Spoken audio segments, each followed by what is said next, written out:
여러분, 이 어버이 주일 부모로서 또 자녀가 부모를, 부모로서 자녀를 볼 때에 여러분, 부모의 가장 큰 역할이 뭘까 생각을 많이 하시죠? 뭘까요? 강남에 집 하나는 줘야 되나요? 죄송합니다. 너무 세상적인 얘기를 했어요. 그러나 현실적으로 그런 것들을 꿈꾸고 그렇게 하지 못해서 아파들 하시고 미안해 하시고 그래서 우리 젊은 친구들이 흑수저네 금수저네 그런 얘기하는 현실이 사실 오늘 우리가 읽은 이 역대상을 적고 있는, 역대상을 받아내고 있는 이 사람들이 겪었던 암울한 현실과 비슷한 현실인 것 같습니다. 영적인 영향들이 사라지고 오직 물질적이고 어떻게 보면 세속적인 가치만이 예수를 믿어도 신앙생활을 하는 사람이 1000만 명을 넘겼다는 한국 사회임에도 불구하고 여전히 그렇게 세속적 가치로 살아가고 있는 모습들을 보면서 참 오늘 말씀을 준비하면서 이런 생각을 좀 했습니다. 좋은 부모란 제가 부모님을 향해 기대했던 것, 그리고 제 자식들에게 줄 수 있는 것 다른 거 아니죠? 그건 내가 지금 살고 있는 이 현실이 어떤 것이고 그리고 앞으로 어떻게 살아가야 될지에 대한 방향성을 주는 것이 부모가 해줄 수 있는 가장 최선의 것임을 믿으시기 바랍니다. 어떻게 사는 것이 옳은 것이고 어떻게 사는 것이 어머니 아버지가 원하는 것인지를 명확하고 분명하게 알려주는 것이 자녀들에게 큰 도움이 됩니다.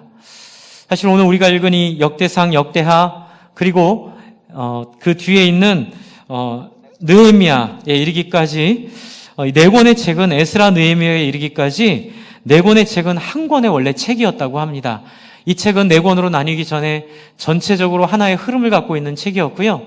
그런데 중요한 것은 이 책이 언제 왜 쓰여졌냐는 거예요. 그건 바로 갈 길을 잃고 헤매고 있는 자식 같은 후손들에게 어디로 가야 될지, 그리고 너희들이 어떤 존재인지를 알려주기 위해 쓴 책입니다. 부모의 심정으로, 아버지들의 심정으로. 그런데 여러분, 부모가 완전한가요? 저도 이제 그런 말에 많이 공감했는데요. 30이 넘어가면서부터, 그리고 결혼하고 아이들을 낳고 키우면서부터 어머니 아버지들의 고민과 어머니 아버지들의 한계들이 보이기 시작하는 것 같아요. 그 전까지는 참 존경스럽고 모든 것이었는데 살아보니까 우리 어머니 아버지도 이런 지옥 같은 세상에서 사셨겠구나, 이런 경쟁과 이런 상처와 이런 아픔 속에서 사셨겠구나, 존경을 넘어서서 이해하게 되고 그 마음을 품게 되는 것 같습니다.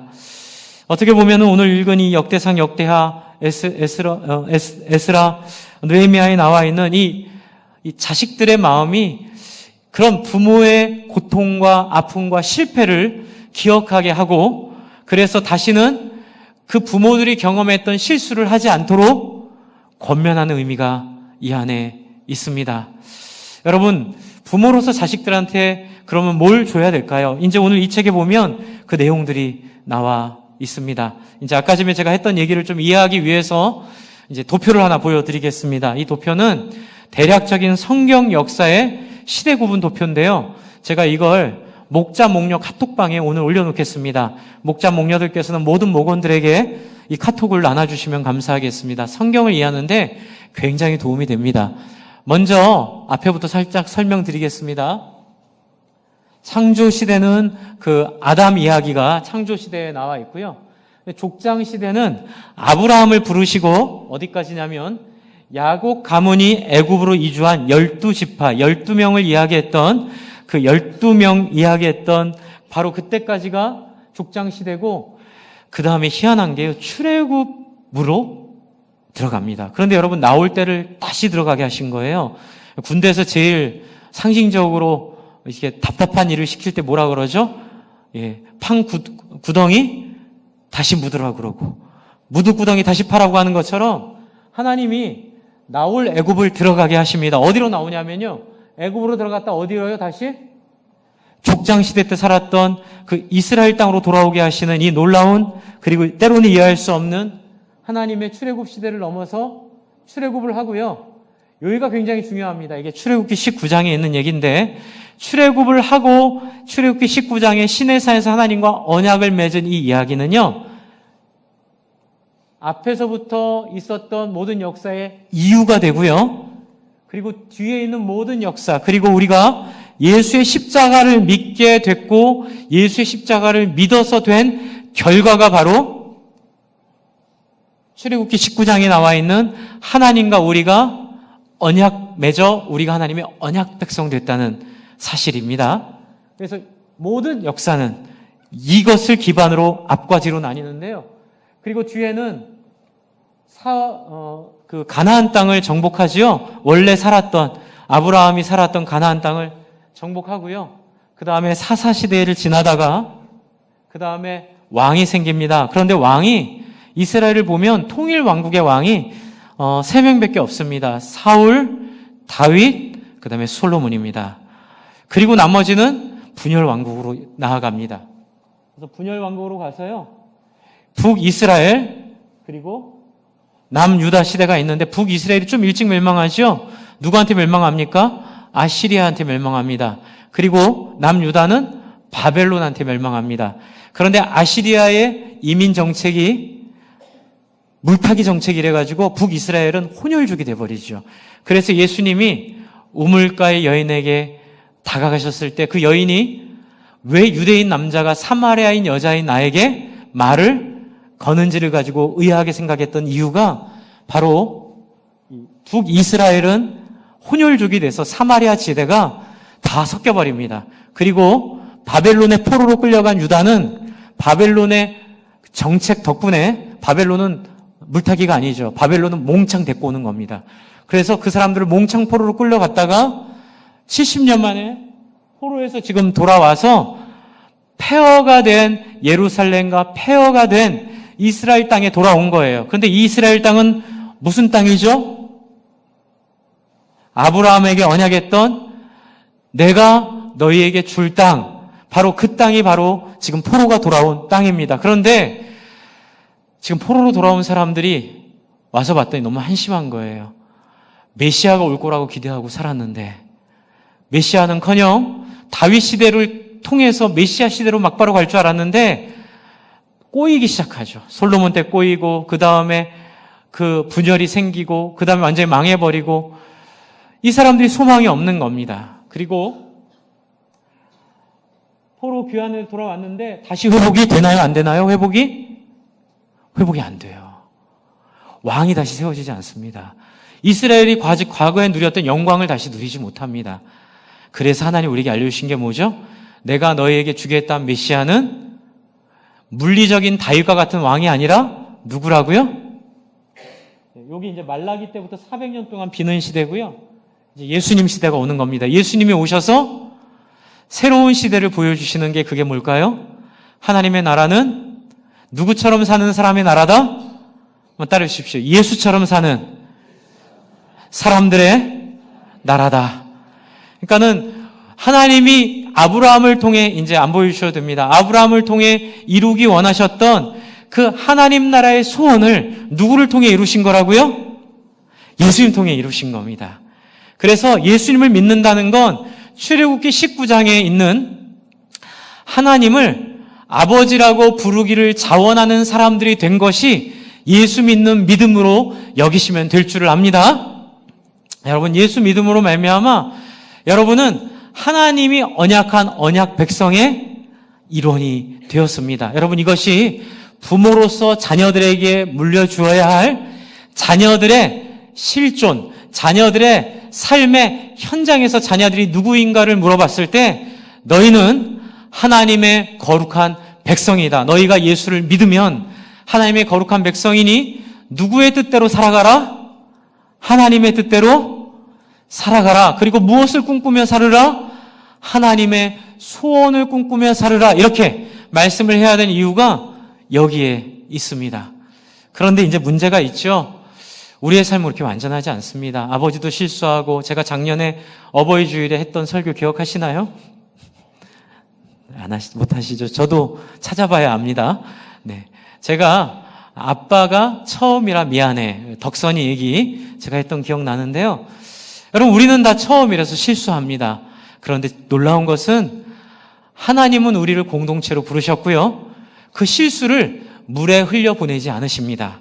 그 실수를 통하여 좀 더 성숙하고 성장한 후손을 만드시는 하나님을 믿으시기 바랍니다.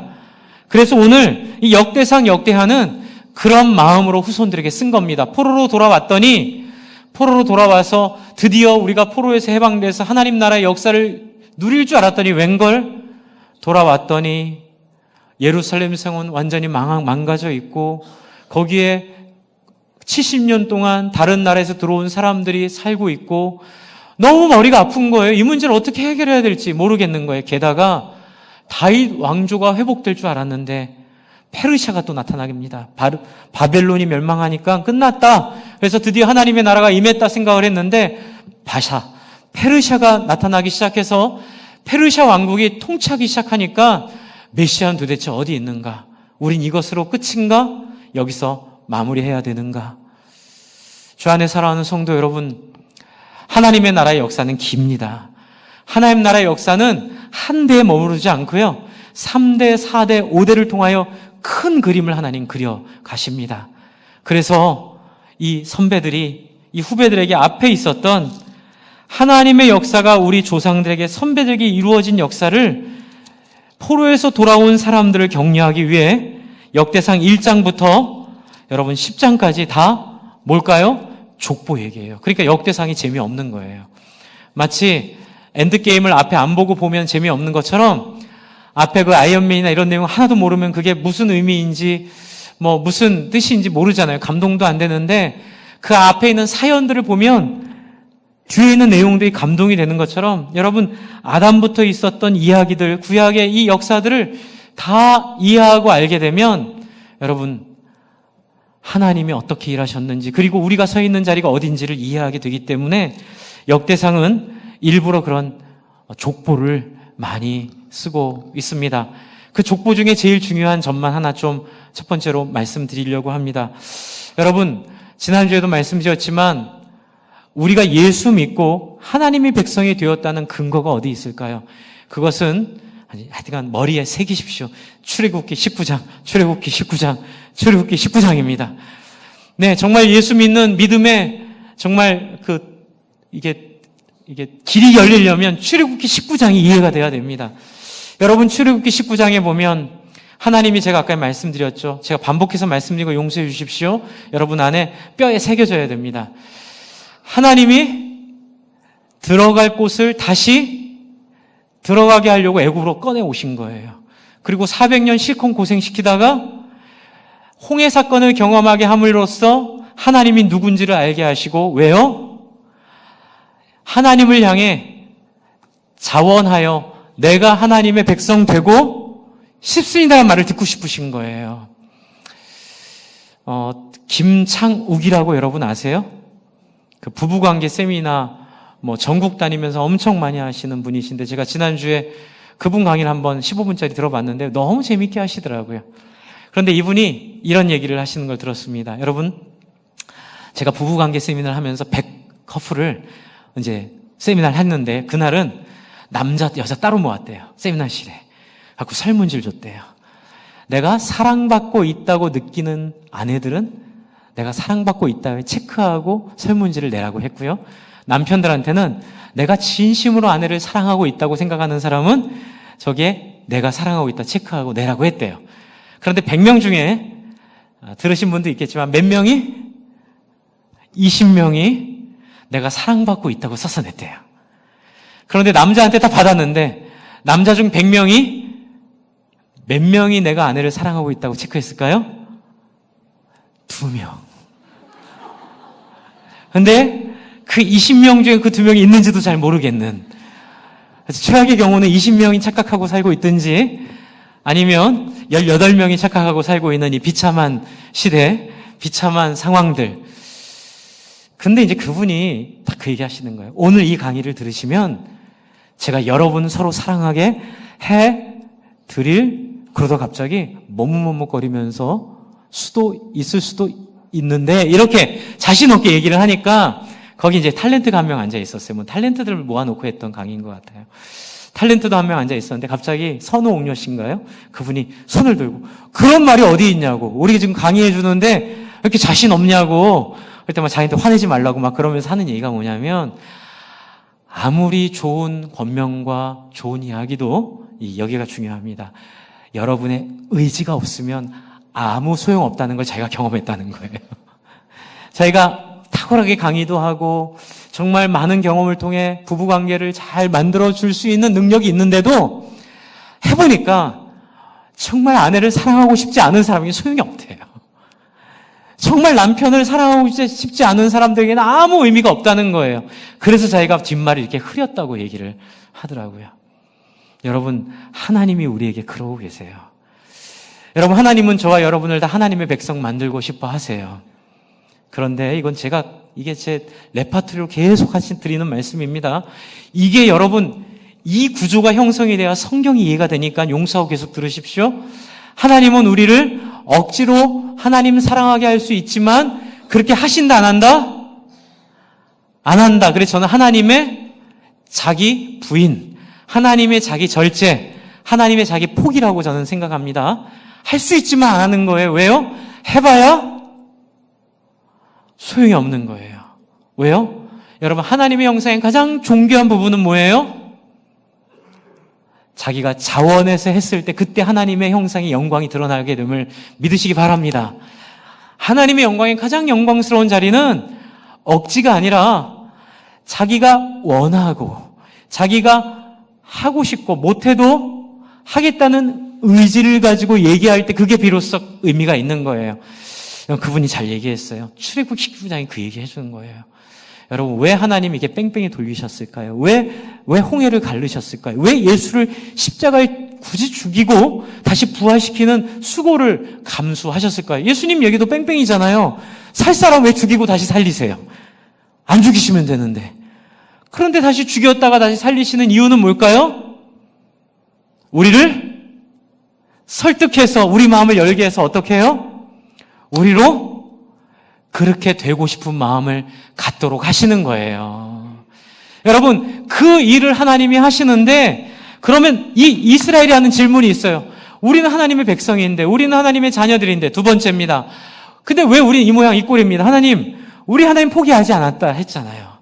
그런데 우리 이 모양 이 꼴입니까? 왜요? 포로로 끌려갔다 오고, 포로로 끌려갔다 왔더니 북이스라엘은 혼혈족이 돼버렸고, 끌려갔다 왔더니만은 페르시아가 또 지배하기 시작해서 메시아가 올 희망도 소망도 없어 보이고, 예루살렘 성은 완전히 무너져 있고, 하나님, 우리 버리신 건가요?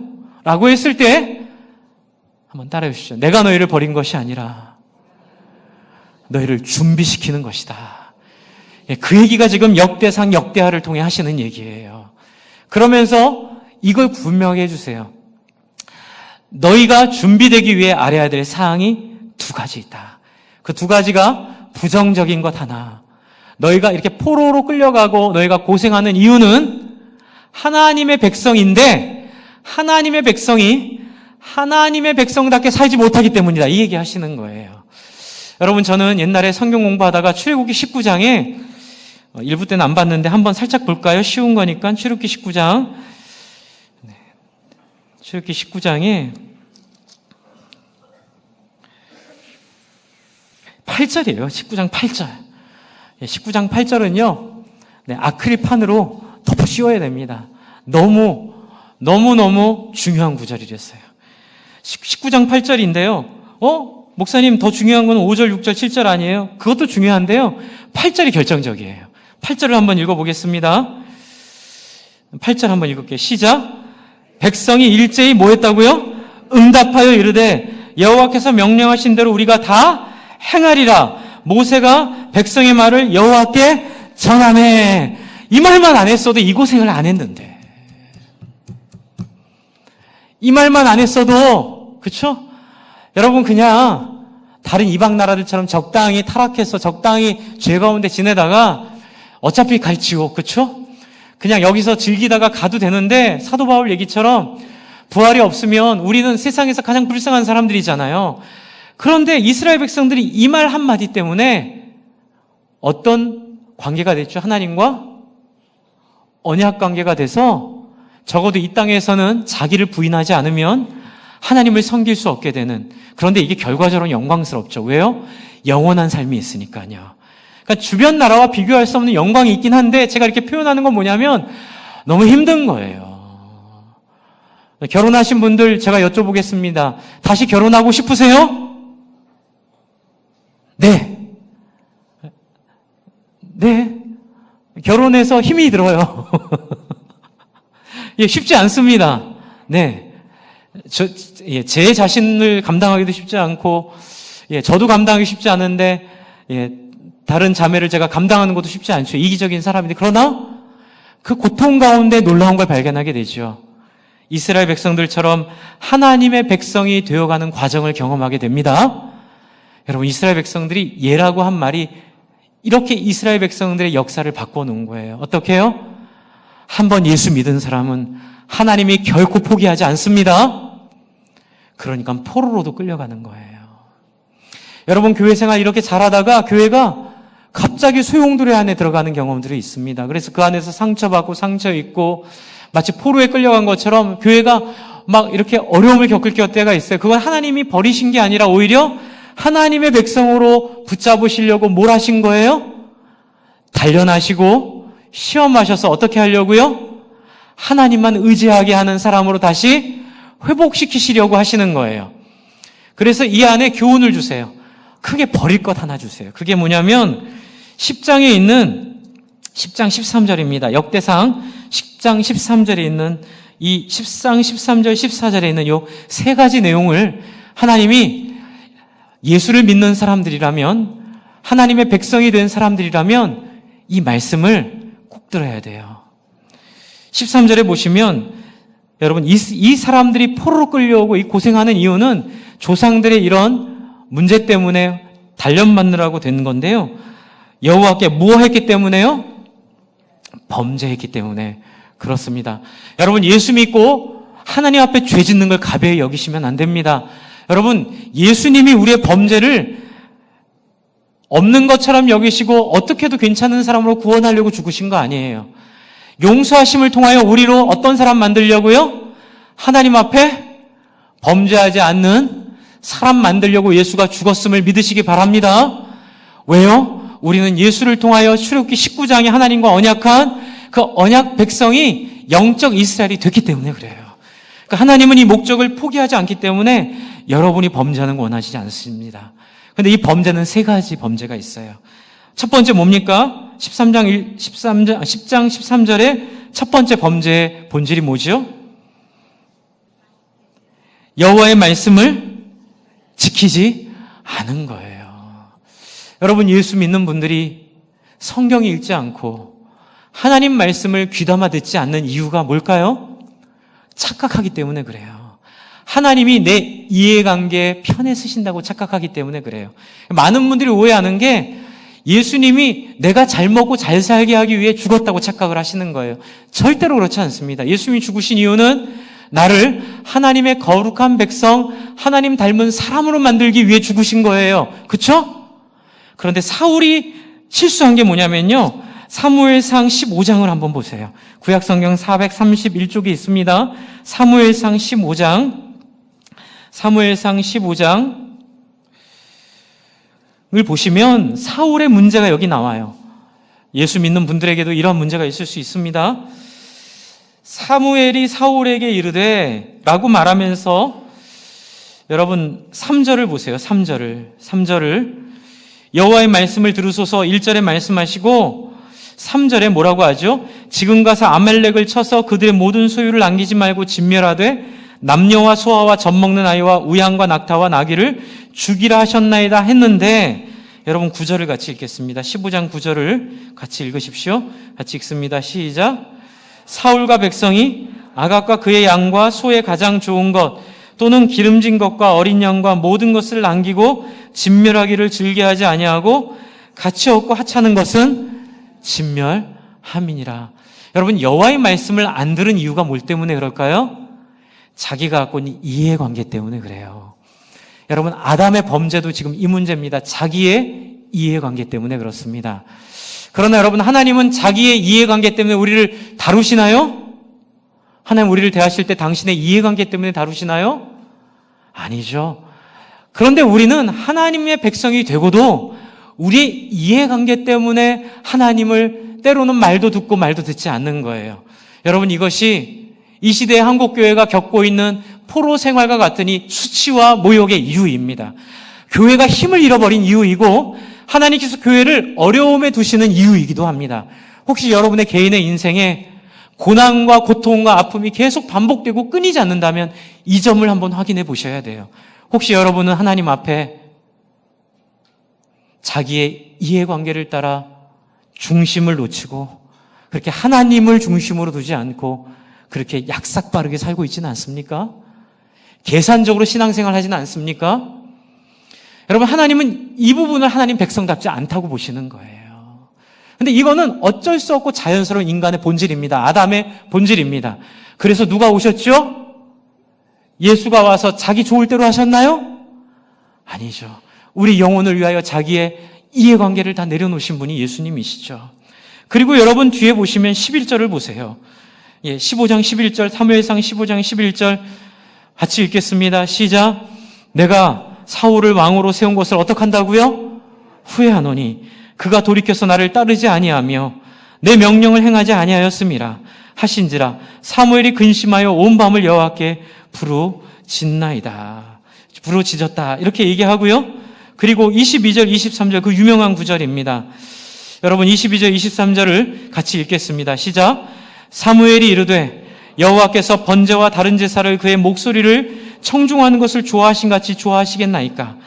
순종이 제사보다 낫고 듣는 것이 수야당의 기름보다 나으니 이는 거역하는 것은 점치는 죄와 같고 완고한 것은 사신 우상에게 절하는 죄와 같음이라. 왕이 여호와의 말씀을 어떻게 했다고요? 버렸으므로 여호와께서도 왕을 버려 왕이 되지 못하게 하셨나이다 하니. 주 안에 사랑하는 성도 여러분, 신앙의 정절을 지키실 수 있습니다. 여러분은요. 왜요?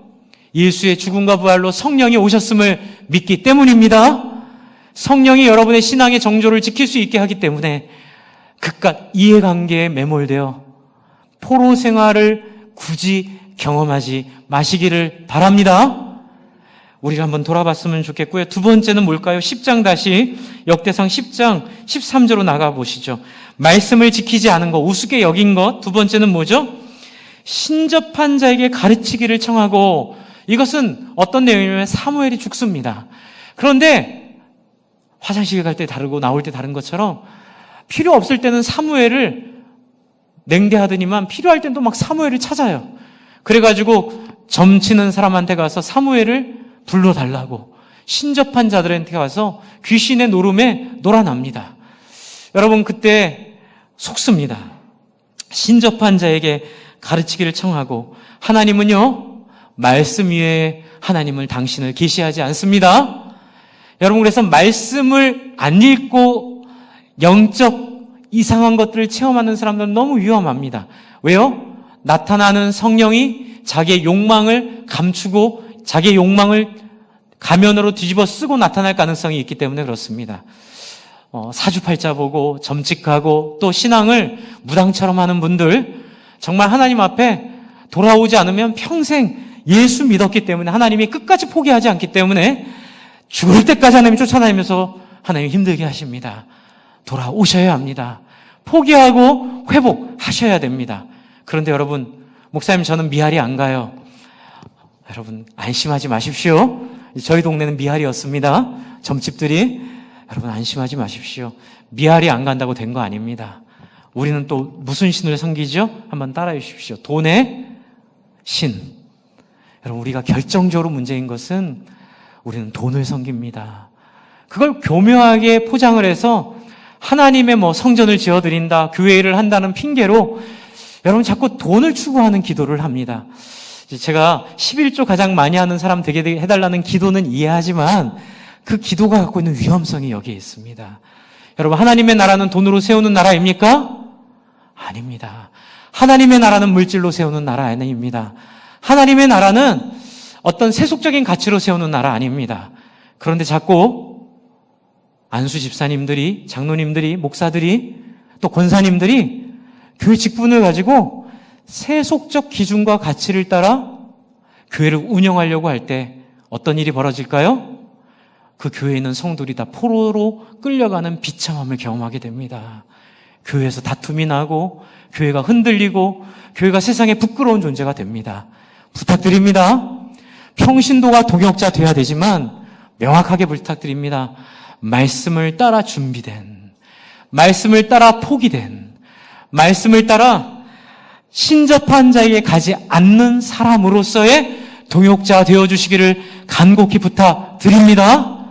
그래서 여러분, 내 생각이 다르다고 해서 막 얘기하시고 내 생각이 다르다고 해서 영향력을 미치시는 건 매우 매우 위험한 행동입니다. 그게 또 다른 신접한 자에게 물어보는 행동입니다. 내가 경험한 회사에서의 경험, 내가 경험한 군대에서의 경험, 내가 경험한 어떤 사회에서의 경험을 자꾸 교회로 끌고 들어오려는 모습은 여러분, 우리 부모로서도 자녀들에게 결코 보여줘서는 안 될 모습이기에 여러분 부탁드립니다. 자기를 돌아보고 하나님 앞에 겸손하게 여쭈어 보시기 바랍니다. 세 번째는 뭐죠? 14절입니다. 세 번째 14절 뭐라고 되어 있죠? 여호와께 묻지 아니하였으므로.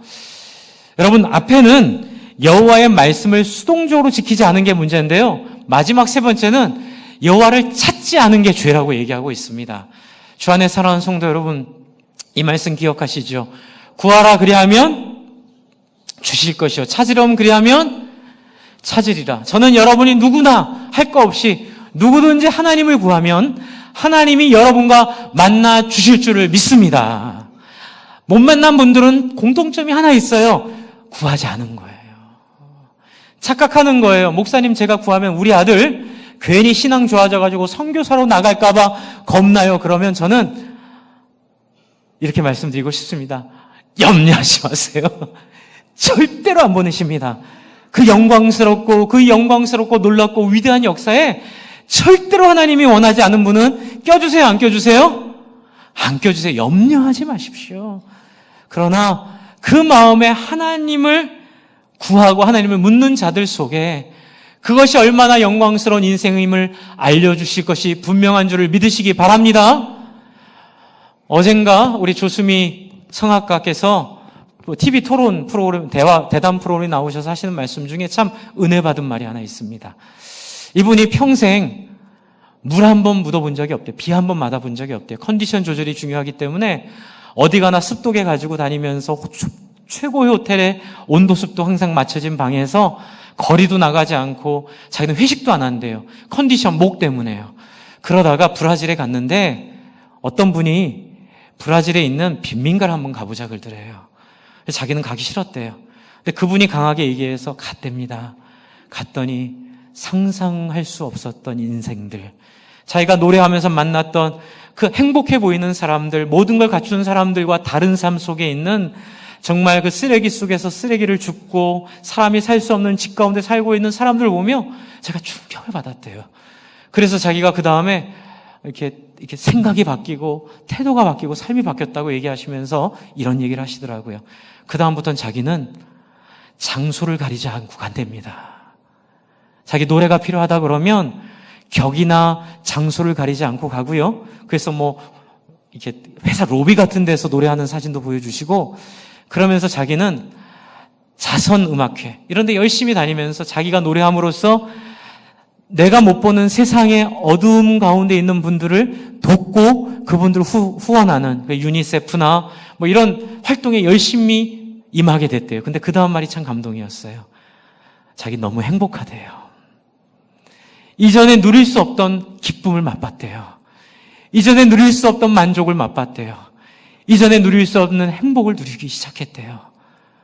여러분, 그거 당연하죠. 왜요? 우리는 하나님의 백성이기에, 우리는 하나님의 자녀이기에, 우리는 그분도 신앙인인 것 같아요. 우리는 하나님의 형상으로 지어졌기에 하나님의 소원대로 살면 여러분이 세상에서 누리지 못한 행복이 여러분에게 찾아올 줄을 믿으시기 바랍니다. 그래서 우리는 어떻게 살아야 될까요? 다윗처럼 살아야 되는 거예요. 뒤에 보시면 11장 1절부터 3절까지는 다윗을 어떻게 하나님이 귀하게 여기셨는가를 보여주셨는데요.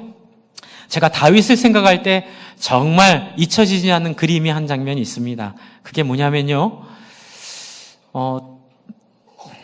제가 95년도에 저희 교수님 모시고 제가 열심히 신학자들과 함께 이렇게 토론하는데 이렇게 가방 들고 다니는 조수였거든요. 그런데 그때 이제 뭐 그런 것도 있어요. 신학계에요. 이렇게 교권을 갖고 계신 분들이 이렇게 자기 의견이랑 다르다고 막 신학자들을 핍박하고 신학자들을 억울하게 만들고 힘들게 만든 일이 제가 섬겼던 교수님이 그 일을 당하고 있었습니다. 굉장히 유명한 사건이죠.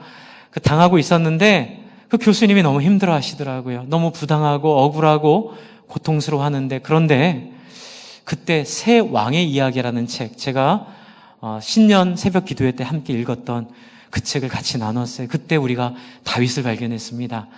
여러분, 다윗이요, 사울에게 그렇게 당합니다. 사울에게 쫓겨당합니다. 사울에게 정말 죽을 고생을 합니다. 철천지 원수가 됐어요. 그런데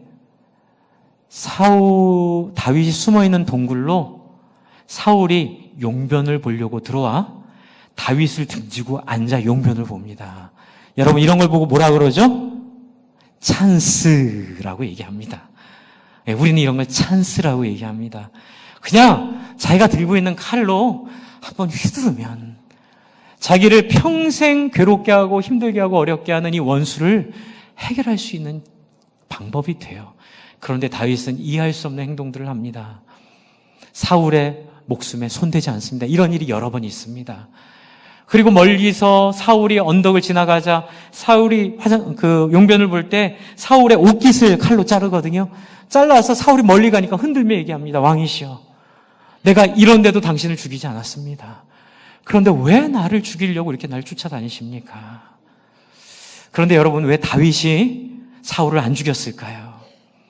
왜냐하면 사울은 하나님의 기름 부은 자이기 때문에 그렇습니다. 사울이 이뻐서가 아니라 하나님의 이름이 걸린 사람이기 때문에 그렇습니다. 이제 그때 우리가 그 책을 읽으면서 많이 은혜를 받았는데, 그때 받은 은혜가 이런 거죠. 하나님은 그 과정을 통해 다윗 안에 있는 사울을 죽이시려고 사울을 사용하여 다윗을 고생하게 하셨구나. 그래서 사울은 그 과정을 통하여 경험한 건 뭐죠? 자기를 죽이는 겁니다. 하나님 앞에 하나님을 존중하기 때문에 자기를 부인하는 걸 배운 거예요. 여러분, 하나님이 이것을 너무너무 기뻐하심을 믿으시기 바랍니다. 여러분, 부탁드립니다. 여러분, 교회의 영광은 여기에 있습니다. 여러분, 담임 목사, 위임 목사, 또 장로님들 여러분 3분의 2 투표로 뽑으셨고, 또 한번 우리 교회가 어려움을 겪어서 여러분 신임 투표하신 거 기억하시죠? 네, 다시 신임 투표에서 통과했습니다. 이 모든 섭리 3분의 2 또 신임 투표에서 통과해서 세워진 장로님들을 여러분이 보시기에 충분하던 모자르던 상관없이 여러분이 하나님의 기름 부은 자로 존중하시고, 여러분 목사인 저도 제가 부족하든 부족하지 않던 하나님의 기름 부은 자로 존중해 주시고, 저도 여러분을 한 인간으로만 대하는 것이 아니라 하나님이 사랑하는 사람으로 대하며 하나님 대하도록 하는 사람들 되기를 소망합니다. 이것이 우리의 자손들에게 줄 수 있는 가장 영광스러운 부모들의 유산입니다.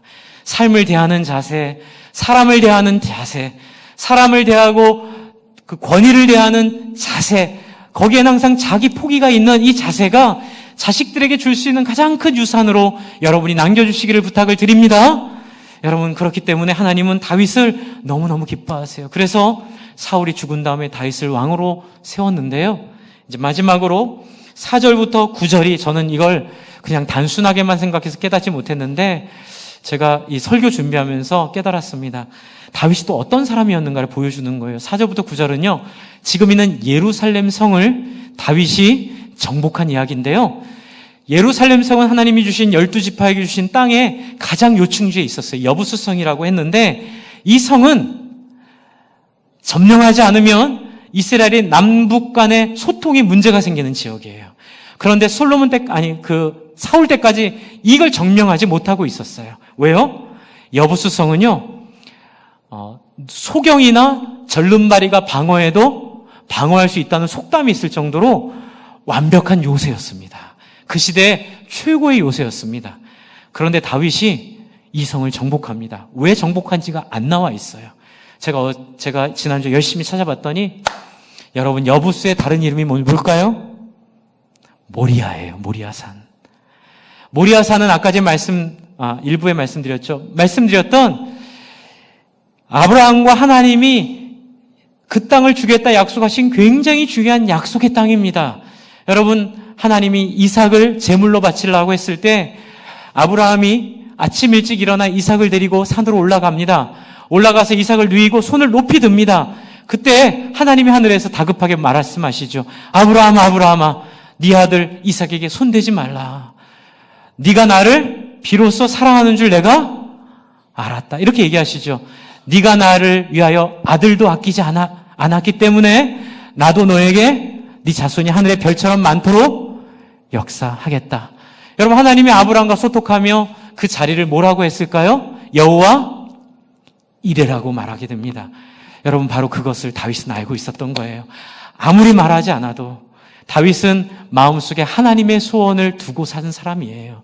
그래서 하나님의 약속이 있고 소원이 담긴 그 여부수 땅을 하나님의 마음을 따라 점령하고 그 땅을 하나님께 드려 오늘의 예루살렘으로 세워놓은 이 놀라운 신앙 고백이 바로 이 다윗의 이 여부수 점령 속에 숨겨 있습니다. 그래서 9절을 보시면 11장 9절을 같이 읽겠습니다. 시작. 만군의 여호와께서 함께 계시니 다윗이 점점 강성하여 지니라. 여러분 한번 이렇게 한번 고백해 볼까요?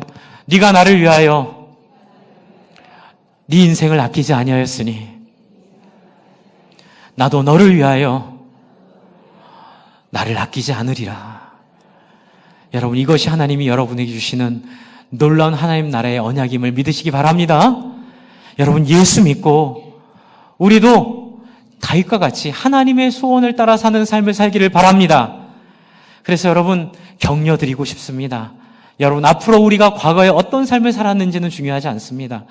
앞으로 여러분의 남은 인생을 자녀들에게, 또한 여러분의 부모님들에게, 또 여러분의 자식들에게 이런 하나님께 소원을 두고 하나님을 부르고 하나님과 교제하는 인생 사시기를 바랍니다.